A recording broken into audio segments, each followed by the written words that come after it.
atiullaha ku yi wa Allah da'a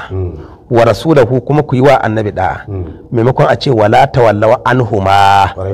kak ku juya musu baya tunda an faɗi Allah da annabi ya zama an kawo da miri guda biyu wala tawallaw anhuma sai aka ce wala tawallaw anhu wannan shi ke nuna maka da'an nan guda ɗaya ce domin an ce man yuti'ir rasula faqad ata Allah wanda ya bi annabi ya bi Allah direct ba indirect ba domin bin annabi kai yanzu ina ka san Allah ai ba ka san Allah ba ya kai ka san ake bin Allah ba ka sani ba sai ta hannun annabi shi zai gaya maka kenan bin annabi shine bin Allah sanda kake bin annabi Allah kake bi da kama annabi tawaye kuma Allah kake matawaye abin ɗaya ne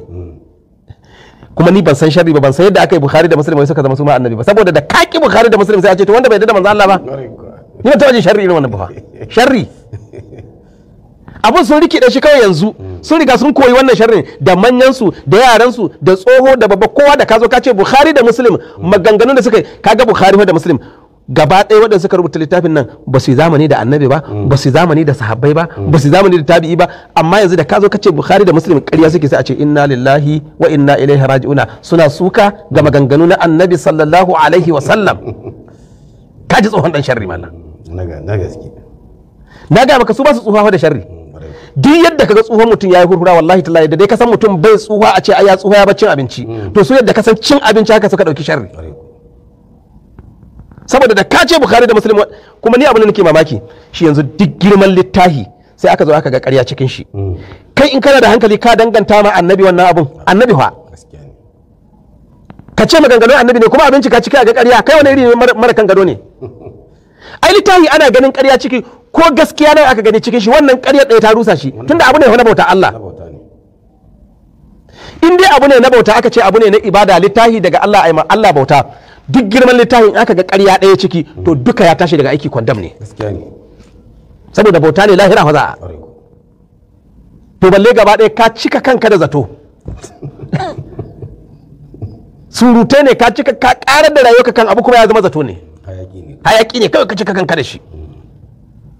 saboda haka mu lura da wannan juya magana da suke cewa wai in ka ce Bukhari da Muslim abin da suka faɗi a cikin nan ƙarya ne kai kana tsammanin annabi zai kawo maganganu kuma ya zama ciki hada cin mutuncin iyayen shi da cin mutuncin kashi kuma ka ce wai hadisi wahayi ne yanzu wahayi aka zo aka gama annabi kenan iyayen shi yan wuta ne kuma abin da nake mamaki shine yanzu mu dauka akwai hadisi wanda muka ja kwanaki wanda shi mai ruwa yake bada labari cewa da ka kalli magana zaka ga an ce wani ne sahabi yake bada labari cewa an ce annabi ya zo bolan wasu mutane sai fitsari a tsaye hadisin da muka taba tsaya to inda wahayi ne bai kamata a ce an anso daga sahabi wani an anso daga sahabi wani an anso daga sahabi wani sai a je kan wani sahabi a ce ya ce kaza shin in wahayi ne ai kamata ya a ce daga Allah zuwa ga Jibril zuwa ga annabi amma abu ya taso daga ƙasa a ce an anso daga wani an anso daga wani wahayi ba ko baka san abin da ake nufi da wahayi ba wai wahayi ne fa sai a ce an wane mutane ne haka lissaho wani ya anso ga wani an so ga wani sai a je ga wani sahabi sai a tsaye sahabin nan da aka ce shine ya ce an ce an ga manzo Allah ya yi fitsari a tsaye misali wannan mugun hadisi da ba mu fata yawan maimaita shi tambayar da zan yi shine shi in wahayi ne ai ca za a yi Allah ya aiko ya ce annabi ya yi tsari haka yake ko haka bane in dai wahayi ne abu to mutane ne kawai za su zanna su shirya abun kawai ya za a yi daraja ya za a yi kima sai a liƙa ma annabi yanzu maganganun cikin Bukhari da Muslim da bai liƙa ma annabi bai ina ruwan wani da su to harka ce kawai ta yana so maganganun su shiga sai ya nemi mutum mai daraja mai kima sai ya liƙa mashi su shikenan sai ya suna salar shi yanzu da bai sa sunan annabi ga wannan surutan da ya ba duk duniya ba mu sanin ma an yi Bukhari ba mu sanin an yi Muslim sai da ya liƙa da mai daraja annabi Muhammad